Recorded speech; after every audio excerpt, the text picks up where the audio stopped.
Content Catchup. Julian Wallace, welcome to episode 5, season 2, friends, family.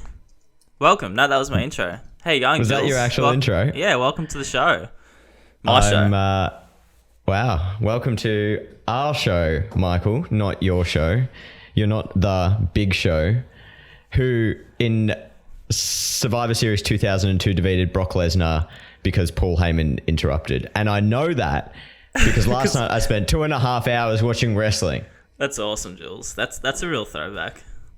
It was a real throwback. Can I tell you?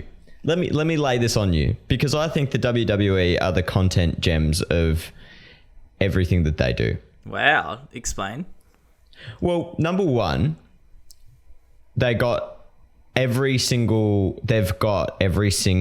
wrestler with their own social media that's out there, like sharing clips behind the scenes, of every event that they have. So they don't have to do a whole lot of shit that way.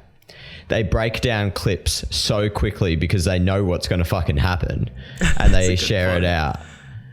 And they also they diversify. So they've got a game that they use, like a mobile game for wrestling. They've got their own streaming platform. They've got more serious stuff on their website, photos, videos, TikTok reels. They just do an incredible job. I think one day I'm just going to sit here and talk wrestling. But I think it's probably something we've never really talked about wrestling, but we could make an episode dedicated to, because that's quite interesting that even from the perspective of their roles, they know what's happening, but they're all, as you said, they're all characters. So part of putting stuff out on their socials is probably massive for that. They don't even have to. You are a real person, but they're characters in the end. Yeah, this is. I was thinking about this the other day because so back in old wrestling days, the characters were so much more hateable and more intense because they didn't have social media, right? So the only time you ever saw them was on TV or in the ring or whenever, or in an event, and they'd maintain that character throughout. If Stone Cold was being a heel that month, he was going to be a heel wherever he was. It didn't matter who. Whereas now with social media, because they've also got lives that are clearly away from wrestling, they break their character a little bit more. And I was wondering whether it's more detrimental than it is positive from a story perspective, but from a content perspective, it's probably great. That's true, actually, because they've got this whole facade, but then now people with how technology and social media is, they actually know who the hell Randy Orton is, or the human side of the family side of these people. Yeah, the family side of him. Yeah, anyway, that was my interesting kind of night. Wrestling How was your weekend? Wrestling would be fun to work in, I reckon, just to end that note. Yeah, maybe we can wrestle. Australia. Okay, I didn't mean the athletes.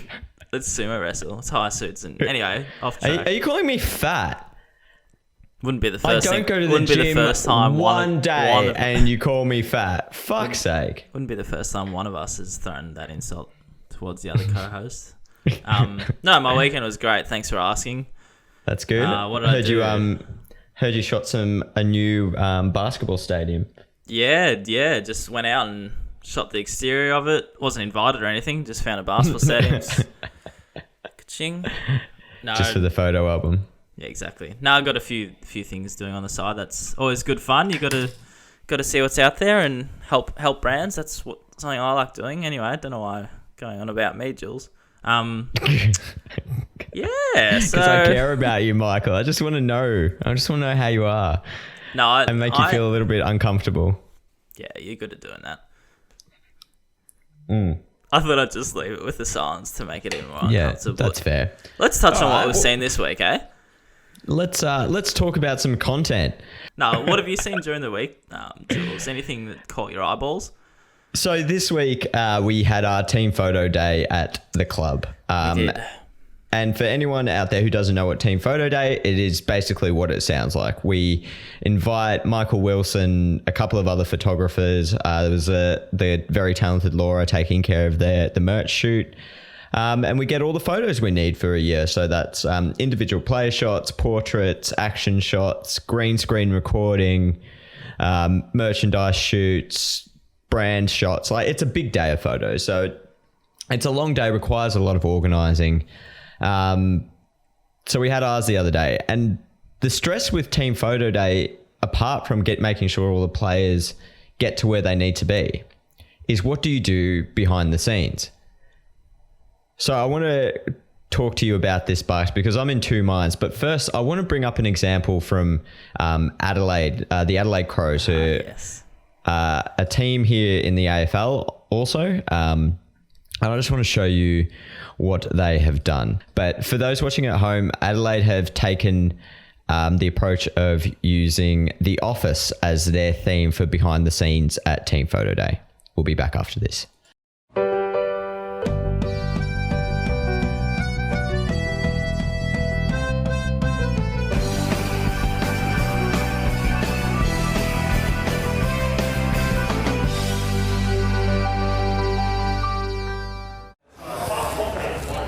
Easy.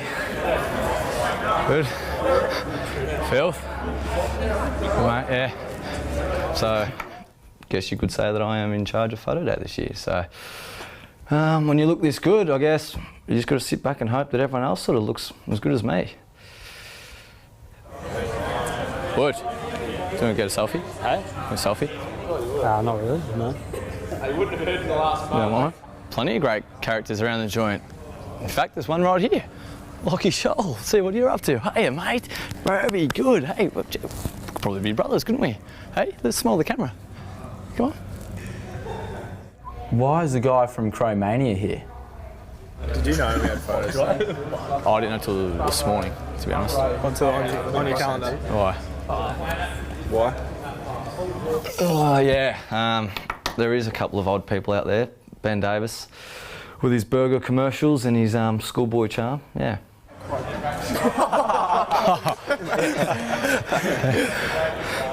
What are we laughing about? Oh.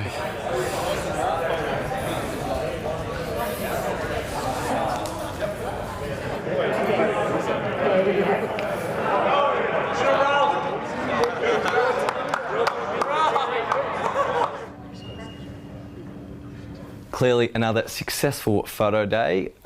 Clearly I looked the best as always. Great call by them, put him in charge. No, Murph is not in charge of Team Photo Day.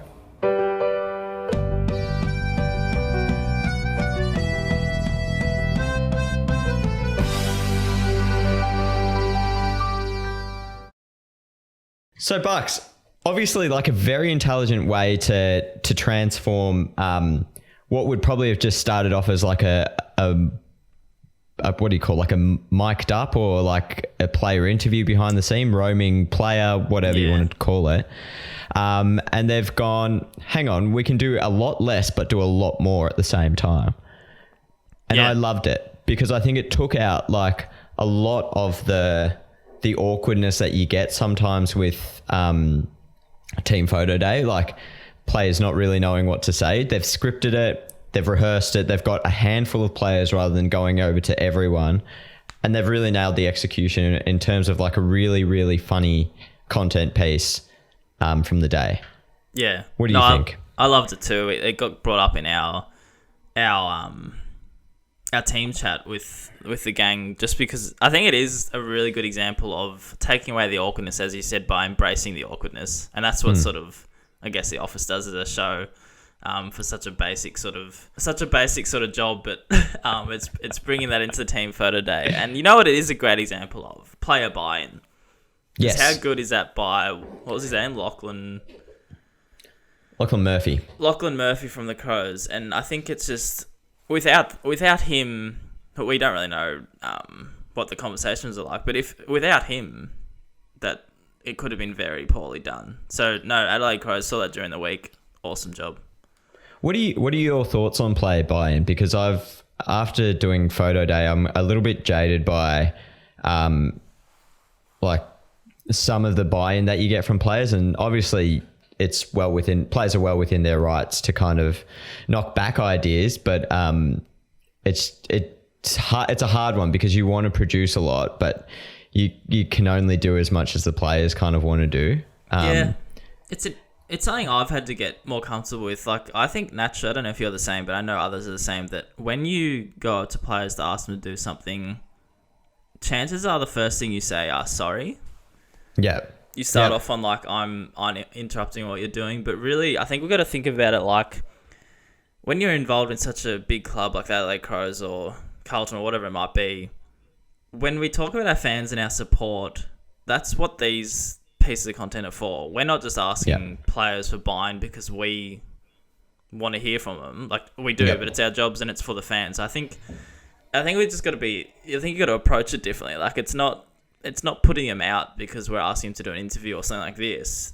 It's fun. It's for the fans, and it's sort of the wider club as a whole. Like, that's what you're doing it for. No, that's so true. I think the other thing, Barks, with like buy-in and like getting the players to understand where you're coming from is that I've heard some horror stories from like being involved in sport, and as I'm sure you have, of, you know, players just completely cracking it and not wanting to be at places. And like, I think the communication that you always got to try and get back to them in not a like, not an arrogant way or not an aggressive way, is that, hey, this actually pays the bills. Like, when you're sitting here getting a photo taken, it's not like we're sitting at home. Like, you don't see any pictures of the players up on my wall. Like, you know, like these things sell the game, which then pays you. So that's not negative as well. I've also had some really positive experiences with player buy-in. Like, one of our team, Rose, had a really good idea, which was the striker whatever pose you want camera. And we got some really good photos out of that. And I think that just shows, like, if more and more players are doing fun stuff like that, more and more players will do it. And obviously you have player types that are a bit less willing to do it. I was going to say it's hard. It depends what they are complaining about, because if they're complaining about it just because they can't be fucked doing it, or they might be uncomfortable like I would be in front of a camera. Like, because if you like that striker pose, for example, if someone said pointed a camera in my face and like striker pose, and obviously we don't do it that bluntly, but it's just like, give us pose whatever you want. I wouldn't know what the hell to do. I wouldn't. No, you wouldn't. I probably wouldn't complain about it, but yeah. You'd probably just be like, nah, this one's not for me. And then move on. Probably. Which I think is also fine. But yeah, I don't know. Team photo day is a bit of a weird one for me, because I think it's becoming in a similar way that team fixture, and there's something else that's just getting way too ridiculously overhyped each year. I'm pretty sure it's the fixture announcement as one. It's just becoming one of those things that we're killing ourselves to make all this content from. But maybe we should focus, like what Adelaide have done, just focus on one real like key piece from the day. And while you're capturing everything else that you need for the year, because you do a lot on that day, but just have one theme that really nails it with a couple of players and be like, that's it, I'm done. Not going to waste the time of everyone. I think it does become harder and harder each year. Yeah. Because especially that's if you what she said. Real, I need a clear direction to you to cut any lad moments. That's an Office reference. Come on. Oh, true. Yeah, it's true. Sorry, Michael Scott. You made a point before that I think is important to note about when players don't buy in. It's almost like, I don't know how to relate it to a footy sense. Like they probably don't think of it that it's our craft. Like, our craft to produce content is to entertain with these sort of things. So if you relate it to them practice goal kicking, we're not going to impact them by not giving them a footy. Like, just does that make sense? Like yeah, we're not going to give you footies to practice goal kicking, but that is our craft. That's what our jobs are. That's what their jobs are. So I'm just trying to find a relationship of what they probably. I'm guessing a lot of players don't think of it like that. No, that's a really good point. I think, like, without coming off aggressive, you could almost turn to people, and maybe this is now the new discussion, Barks. It's like dealing with talent, right? Or not dealing, but negotiating with talent, because it can sometimes be tricky when you have what you think is the greatest idea in the world and no one has any buy-in for it. They just turn it down straight away. Yeah. Maybe it is just reminding them that this is our job and we're doing it for as much our fans as like you go out and play footy every week.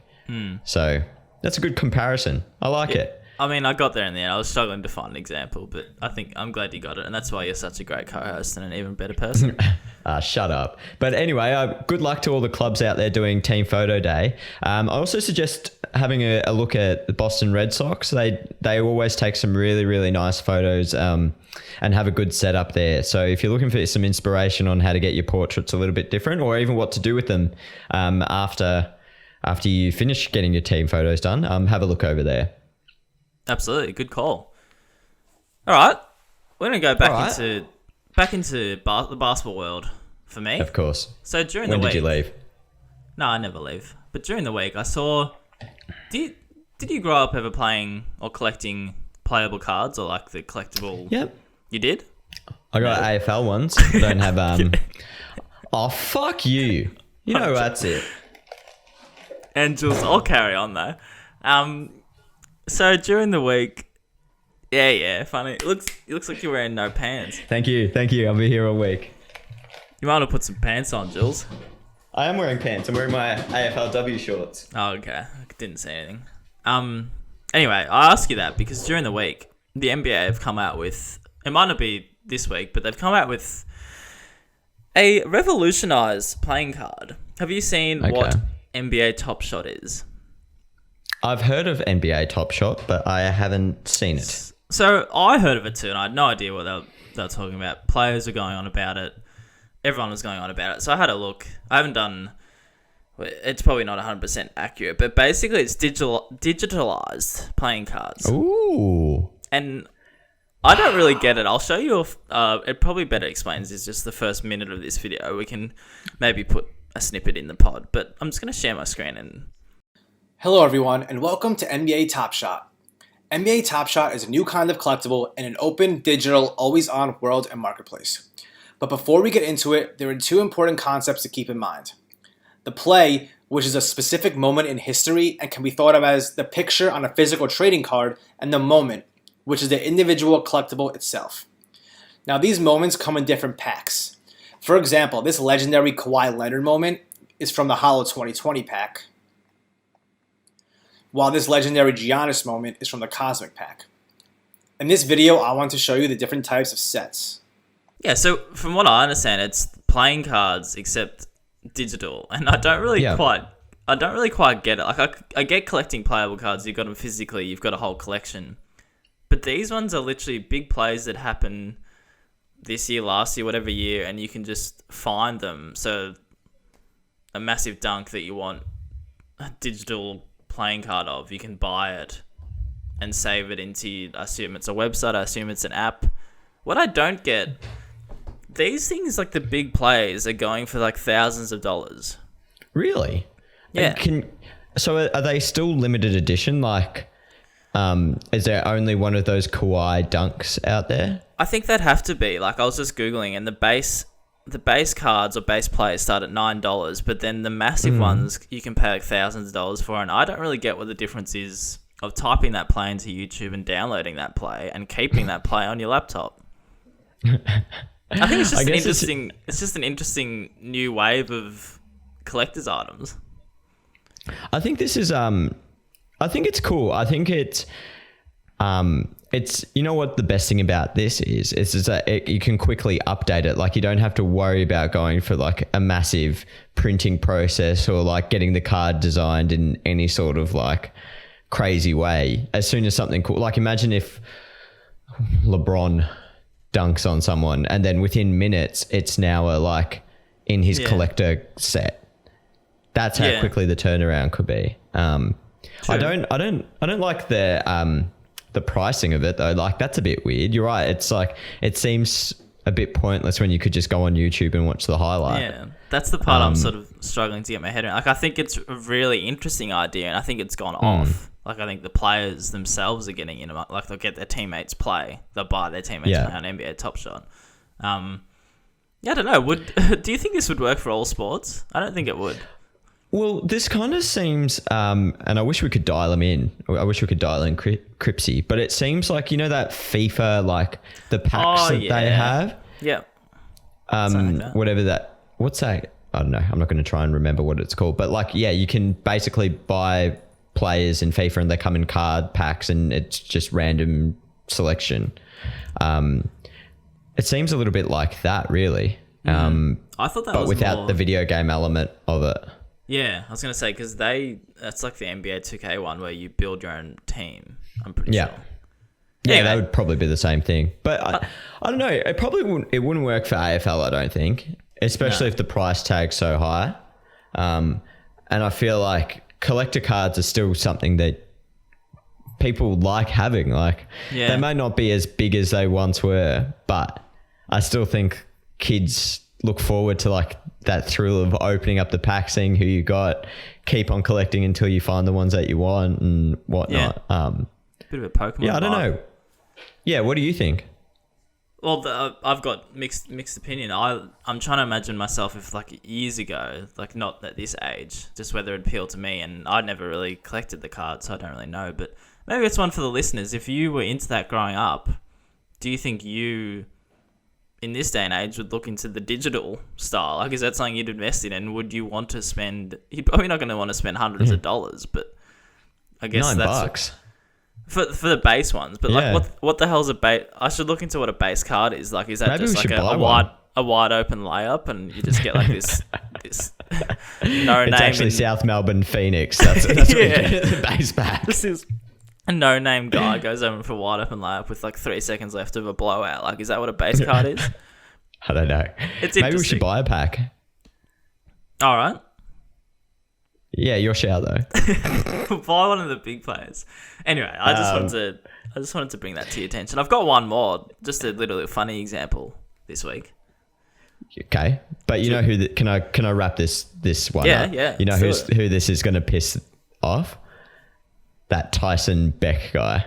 Yeah. So that's a good example because I think he's helped bring playing cards back in the NBA world. I think. Can I controversially say that I don't think his designs are like that crazy? I think what he's doing is really cool, but I don't think he's the most talented designer that I've ever seen. Well, we don't want to rag, like we don't want to be too negative. No, I don't want to rag on him. I think what is it about it? I just feel like he tries to do too much almost, and I get he's going for that superhero kind of players as absolute stars, but I don't know. I look at his designs and I'm like, I feel like any designer could almost do this. You're not like it sort of changing the game. Yeah. It sort of looks like he's overboard with effects and sort of pretty much unrealistic. But that could the bit about that is that could be the brief. Whoever is working for that could be so true. So no, I think he's doing a great job. It's not my style. That's what I'm going to say. Enough. This one, stick in the NBA world. I just want to talk about funny Twitter accounts that somehow here we go. Somehow get massive amount of love, but they're just such funny ideas. So I found one during the week called NBA Paint.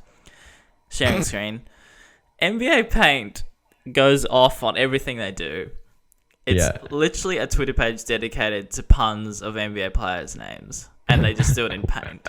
So Wendell Carter Jr. So there's a guy called Wendell Carter Jr. And this guy tweeted @NBA_paint on Twitter if you want to have a look at what we're looking at. Yeah. He's tweeted Wendell Cart Jr. and his father Wendell Cart Sr. And there's just two shopping trolleys in Paint. One's big, one's small, father and son, and it's got over 2,000 likes. And he just does this stuff or he or she does this stuff all the time. Skydive Irving, and it's just so stupid. Leonardo DiCaprio. They're all just stupid puns. Oh my god! And they go off. This is great. Contavious Caldwell Pope and Kendrick Nunn are playing basketball right now, and the sketch is just a Pope and Nunn playing basketball, and it goes off. That's class. Okay, just give him a like while you're there. Just give him a like. I just think it's funny especially Twitter, Instagram too, but like, imagine starting that page. So the first time you do it, how would you not just think, like, I applaud the dedication, like, how would you not think, what the fuck am I doing here? And then once it blows up a bit, you're like, how the hell is this working? Like, that's what people love, though. It was like, do you think he was sitting there one night, like, and just did one and tweeted it and got like a little bit of love, and then he's like, Probably. You know what? This is my new thing. Yeah, and he spends his time. My drawing. full-time job. So I love it. I love things. No, that's great. That's a really good find. I think that that's the beauty of social media. We were talking about with Edwin last week, where it's like social media should be used to enhance the coverage, not like cover the coverage, if that makes sense. That's a good point. And stuff like that does that. Yeah. So Anyway, well done, thank you. Microsoft Paint. All right. I didn't know Microsoft Paint still existed. I thought that they got rid of it. Maybe he just does it in Photoshop and he's lying. But it looks like Paint. We'll get him on. I'd love to get him. I'd love to have people like we talk about these things and get him on for like a 2-minute chat. Anyway, Just 2 minutes, no more. that's it. Are we kicking on? Do you want to do your famous intro? Kicking on. Barks. Yes. So let me tell you a Julian. story. Yes. The other day, I went to the grocery store. I ran out of a few things. I went to just the IGA here. Had to get some stuff for breakfast. So I got some milk. I got some bread. I got some peanut butter. I got some avocado. And then I got some eggs of the week. Wow. Who knew that was coming? Egg of the week. Nah, scrap your intro. That was. It's the segment that matters. And I'm gonna kick us off. Go on. I don't care if you planned on doing it. I'm going to kick us off. My egg of the week. I'm sorry, listeners. I've gone basketball again. I don't plan on it. Anyway, let me just open it up. So I'm egging the Atlanta Hawks and the Oklahoma City Thunder organizers, the team managers, whoever decides jerseys. And the reason I'm doing that is during the week, they're playing each other. Have a look at these. They're both... Oh, that's so bad. If you're listening to the audio, the podcast of this, and not YouTube, or you can head to YouTube to look at all of our examples. But Thunder are orange, Hawks are red.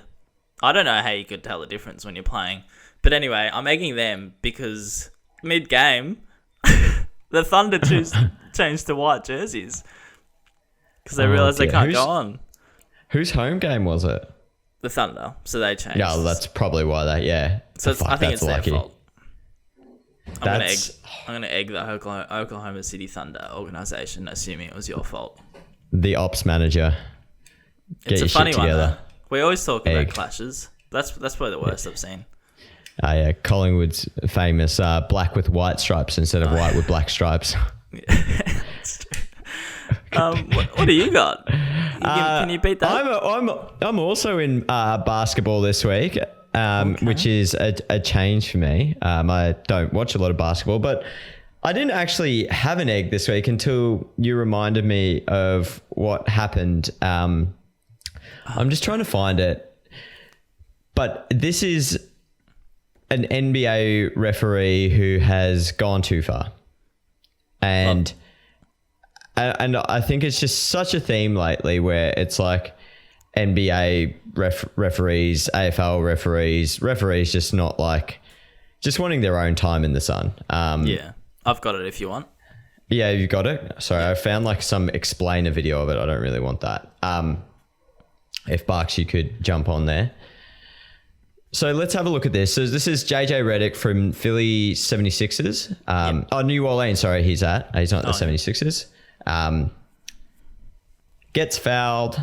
Or he fouls someone, he has the ball in possession, he spins it, like bounce pass spins back to the referee. The referee wasn't ready for it, clearly. No malice in it, like whatsoever. And I think it's hit the referee in the leg. He's given him a technical and thrown him out of the game. It's just so like overly sensitive, and like it's a choice. I think it's just so stupid, right? Like, yeah, I don't know. I can't get my head around that because I don't know who ended up winning this game or whatnot. But like that could cost a game, right? Like if you lose a player like that. I just don't think that there was any malice in that in my head. My view on these sort of things is it's usually, I guess it's the ref in this instant. It's bringing it to almost like to a personal level, because I assume the reason why he'd react like that is maybe JJ said something. He said something in a bad tone on a previous play, and you're almost taking offense because he threw the ball and you weren't ready. So you're going to take it on yourself to sort of not better him, but make a call that hurts JJ Redick. And I could go on about this for hours, but it's not just at NBA level. Like, we deal with this every week at our stupid open men games, and I don't know what it is about refs, but the difference is like issues. The NBA refs are getting paid a lot, and your open men's basketball are probably volunteers. Yeah, like $10 a game. But you're right. It's obviously a lot worse at that level because it actually matters. But hey, I can still rant if you want me to. No, it's okay. That's enough ranting. That's my egg of the week. Barks, have you got a boss of the week? I don't. Sorry, Jules. Actually, I got a boss of the week that I didn't mention last week. Oh, so you do have a boss of the week? Well, I didn't plan on it. Just running. That's what podcast hosting's about. Go on. It's you for the boss of the week intro. Why? Oh yeah, thank you. Because it's bloody tremendous, and it pissed me off yesterday or the day before. I could not get it out of my head. I was literally walking around the house. Boss of the week, boss of the week. And that's when you know when you've nailed something. When it gets stuck in someone's head and you can't get it out, you know you've just, I don't know, something with your tune, something with your rhythm. You've got it. You've got it, Jules. I think it's also because it's the Blue Healers theme song that I've just overdubbed. Is it? Oh. Yeah. I never watched Blue Healers. I don't know. You need to. This is what you need to do today. I have a boss of the week, Bark, since you come unprepared to this podcast. Yes. This week, and this is a bit of a self-plug as well, which I don't really like to do, but I think this week was in AFLW Indigenous round. So my boss of the week, number one, goes to the designer of our jumper, Kaya Nicholson Ward, because I think she's an 18-year-old Indigenous woman with some German and Irish descent as well. But she's designed already Carltons, Western Bulldogs, Melbourne Storms, Melbourne Vixens, Coburg Football Club, Keilor Football Club, Melbourne. Did I say Melbourne Renegades? You didn't. I think I did. Melbourne Renegades. She's already designed all of those Indigenous Guernseys. And fuck, like at 18, I was not doing anything anywhere near as special. So, I'll